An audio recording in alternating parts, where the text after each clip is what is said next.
Hello, everyone. Thank you for joining me to hear about Faraday Copper, a company that is developing a US domestic sources of copper supply. I'll firstly draw your attention to our cautionary statement, as we will be talking about forward-looking information during this presentation. So Faraday Copper, we have two assets. Our flagship project is Copper Creek in Arizona, and it's one of the largest undeveloped copper projects in North America, with over 3.9 billion pounds of contained copper in the M&I category, which has the potential for a mine life of more than 30 years. And our second project is Contact Copper in Northern Nevada. That's a straightforward copper oxide deposit that has the potential to be exploited by open pit and a heap leach operation. We are well funded to deliver on our key milestones going into 2023, and we're supported by three key strategic shareholders in the Lundin family, Murray Edwards, and Pierre Lassonde. Some of the up-and-coming catalysts: we've recently listed on the TSX main board, having upgraded from the CSE, and that certainly improved our liquidity and also reaffirms, our commitment to strong governance, as well as really bringing a senior company mentality to the junior world.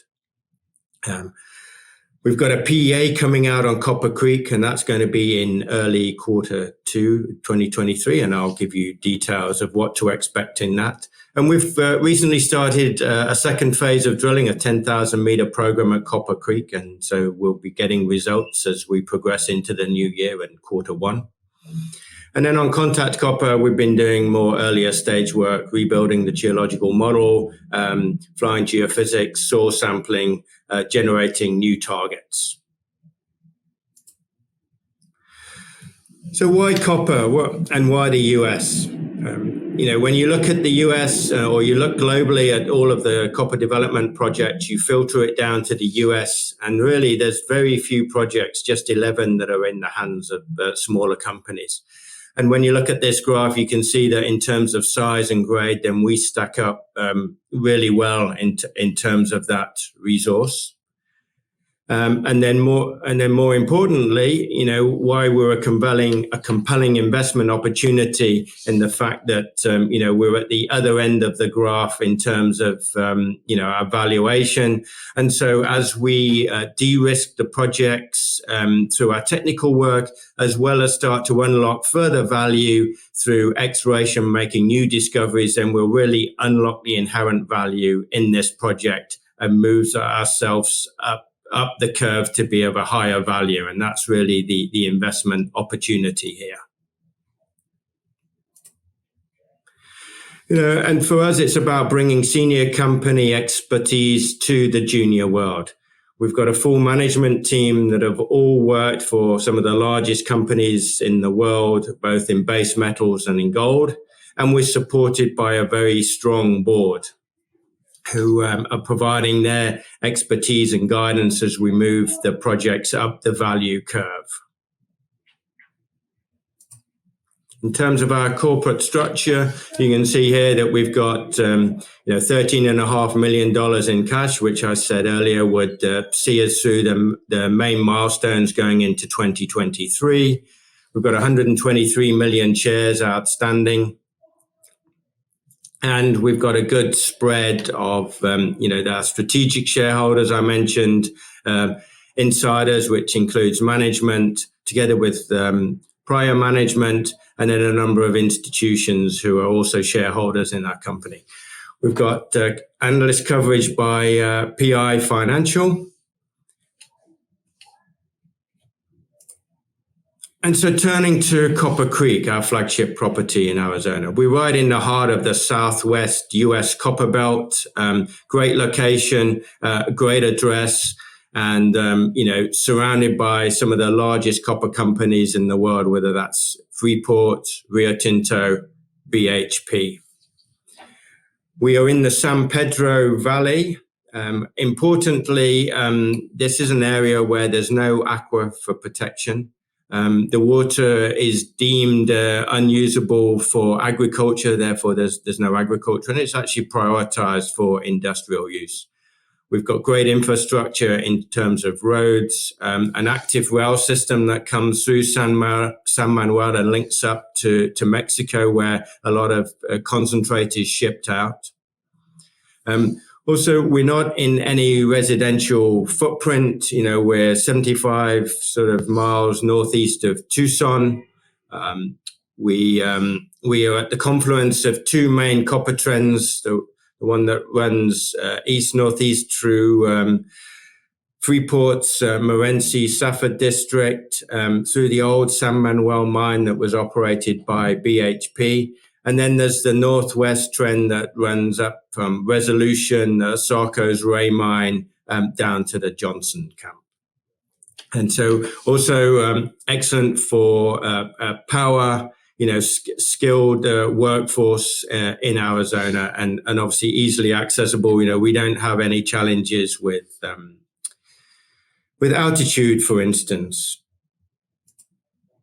In terms of our land package, we've got a combination of private patented land, private surface, state land, and federal land. I'll draw your attention to this pink block of land to the southwest of the land holding, and we just to say we also own 100% of the 41 square kilometers. So this pink block of land is important. It's private land. It was a ranch that was bought several years ago, and we can get all of the surface infrastructure for a mine on here, including the mill, stockpile, and tailings dam. And we're looking at a dry stack tailings, recognizing that more conventional tailings is not something that's likely to get permitted going forward around the world. And also in Arizona, being able to recycle that water will be a key component. 90% of our open pit resource lies on the purple private patented land, and our underground resource underlies the federal land. Turning to the geology, this is a porphyry deposit. It's got two styles of mineralization, which are hosted by the yellow colored rock here, which is called the Copper Creek granodiorite. And then we've got these secondary porphyry intrusions that intrude that Copper Creek granodiorite. And then we've got a vein mineralization associated with those porphyries and copper mineralization. And then we've also got these breccia pipes that are now exposed at surface. The breccia pipes can be high grade, up to 1% to 2% copper, and they're what constitute the open pit resource. And then the vein mineralization associated with the porphyries at depth is what constitutes the underground resource. Metallurgically speaking, or mineralogically speaking, it's simple. We've got an outer halo of pyrite mineralization that grades into chalcopyrite and bornite, and they're the predominant copper minerals. So we build a full geological model that has been used to constrain the mineral resource. And additionally, for the mineral resource, we've combined the metallurgical work, which I'll touch on shortly, and the full geotechnical study. So when all of this information, all this empirical information is put together, we have a total resource of over 400 million tons grading 0.5% copper, which is just over 4 billion pounds of copper. 83% of that resource is in the measured and indicated category, and that's where we get the sort of almost 4 billion pounds of copper in the M&I category. And you'll see here on the left-hand side, the metallurgy, 92% copper recovery. This is a sulfide-only project, really very little oxide. So 92% from the sulfide. Good grades in the concentrate, greater than 32%. And it's a very clean concentrate. There's no meaningful deleterious elements, nothing that's above penalty grade in a concentrate, for example, arsenic. And also work that we've done on the waste rock has shown a low potential for acid generation. And so for the first time in this project, we've got a combined open pit and underground resource. And the strip ratio on the open pit is 1.3 to 1. And so now the graphical representation of that resource here, the upper image shows the open pits. And you can see the red colors, which are the higher grades greater than 1% copper. You can see those related to the breccia pipes, so those high grade cores. And then they're surrounded by this lower grade envelope of copper mineralization. And you can see these pit outlines, and you can see that they're actually limited on data. And so the opportunity to expand that open pit with further drilling. And I'll touch on that with our 10,000 meter program that we're drilling right now. And then the bottom image here is the footprint of the underground. And again, you can see we've got a large footprint over 1 kilometer in length, 500 meters, and it's got a height of over 500 meters as well. And within that underground footprint as well, we've got these higher grade cores within there that as we go through the PEA, we'll look to optimize and schedule to really, bring the value forward. And so what we're envisaging is an initial open pit followed by a bulk underground mine.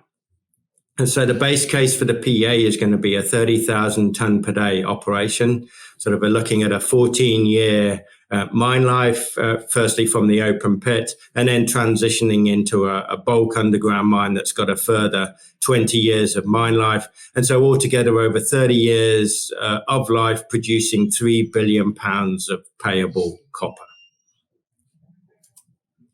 And so now that we've got the resource, the pits and the open pit, we're now busy bolting together all of the empirical data. So bringing together the core foundation being the geology, then adding on the geotechnical, the metallurgy with that mine design and the economics to deliver that PEA. And so we've already done the trade-off studies as part of an RPEE or reasonable prospects of economic extraction study in conjunction with the resource. And so now with that base case, we're on schedule to deliver that at the beginning of Q2 2023.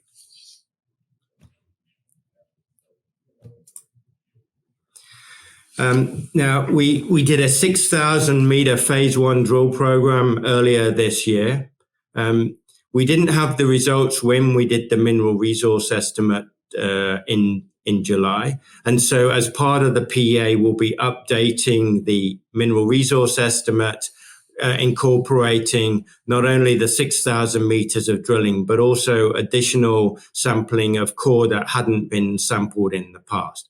And what's been really encouraging is that the results that we got back from the phase 1 drilling have actually been better than the blocks within the current resource. And so firstly, when we look at the open pit, this is the Mammoth open pit, and you can see the pit, and that's what the resources were assigned within or cut to. And so you can see here, we've got 35 meters at over 2% copper, and we've got high grades extending outside of the limits of that pit and therefore outside the limits of what was assigned to the resource. And additionally, we've got more grade that's occurring that was previously demarcated as waste. So the ability to further increase the metal content of the open pit, expand the open pit, and further reduce the strip ratio as we move forward. And then similarly on the underground, an exciting drill result from hole 7, where again, we were getting high grades that are better than the blocks within the resource. You can see these yellow blocks here sort of running the 0.2 to 0.4, and we're getting grades above 1% copper. And the highest grade, the 19 meters at 4% copper, is actually occurring below the shape that was used to cut the underground resources. And so that shape there, that's where the underground resources are assigned. As I say, these high grades are outside of that. So again, the opportunity to further expand and better delineate the high grades from underground as we move forward. We started a 10,000 meter drill program in October, and that's got 3 aims. So one is to further expand the open pit mineral resource. and where you saw those images earlier where the pits are limited on data. Better delineation of those high grades underground. Hole 7 was really exciting for us and pointed to the ability to, further expand that and enhance the grade. We'll also be using that drilling to do further metallurgical test work, which will be incorporated post PEA. We've got some samples already in the lab that expect results in early quarter 1, which will be fed in as part of the PEA. We're also busy installing piezometers, which will form the basis for geohydrological modeling and steps towards permitting down the line. And then finally, we're also starting testing on new targets outside of the resource. And I'm going to touch on that on the next slide. And being an explorer by experience, that's what really excites me about this project is the exploration upside. And so recently we completed a detailed generative study. We incorporated all of the data layers. There's numerous layers of geophysics, geology, geochemistry. We've also developed a structural model as well, which helps better constrain and understand the distribution of the breccias. And there are over 400 breccias have been mapped at surface. 34 have had a drill hole or more, and only 14 are in the resource. So there's been a very good hit rate from drilling breccias and those that have made it into the resource. A number of others haven't had enough drilling to warrant their ability to be incorporated into that resource. So, we've got many more hundreds of breccias outside of the resource footprint to test. And with the structural framework now, we can see that they are bounded by what normal faults, and they've caused this block faulting, a bit like an egg box feature. So where blocks have been uplifted, then the breccias have been exposed, and where the blocks have been down faulted, they're not exposed. And so our priority areas outside of the resource are the rum and gin area. And we've just had a rig that's being mobilized up to them. We'll be drilling the first holes in a new exciting area. And then we've obviously got the targets in and around the resource looking at that expansion. And then this western belt of breccias here has never had any follow-up drilling at all. So it's really a greenfields target. So we've now established a dedicated exploration team who are out there mapping, sampling, and delineating areas for drilling. So, from a district perspective, really exciting and really a high probability of making new discoveries. And so really when you start to look ahead with a crystal ball, then, delivering the PEA will be an anchor for investors to come back to, and it would really demonstrate the economics and economic viability of a project here at Copper Creek. And then with new drilling and the ability to make new discoveries, that will just further unlock value from this exciting project in Arizona. Now, our second project, Contact Copper, in northern Nevada. It's just off the I-93, which connects Nevada with Idaho. It's a copper oxide project. It's 200 million tons at just over 0.2% copper. It's all leachable, 78% leachable, and so it's an open pit potential, 10-year life of mine, 50 million ounces of copper production. And there's a number of exploration upside targets as well. We've recently remapped or relogged all the core, built a geological model. We've been field mapping. We've completed an airborne geophysical survey, just completing a full soil sampling program over the entire project. And so looking at opportunities to expand not only the resource, but a number of very interesting targets, whether it be New York or Copper Ridge, where there's 28 rock chip samples, all grade above 1% copper, and the highest grade being 12%. And there's been no drill holes. So we're busy, putting all those data layers together to advance the project. From an ESG standpoint, as I mentioned earlier, we're bringing that senior company mentality to the junior world, and particularly now upgrading to the TSX. We've got all of our policies in place. They're all accessible on our website. Particularly at Copper Creek, we've started all of our environmental work and monitoring. We're doing water monitoring with installed flow meters and all of the drainage. I mentioned about piezometers to do the geohydrological modeling.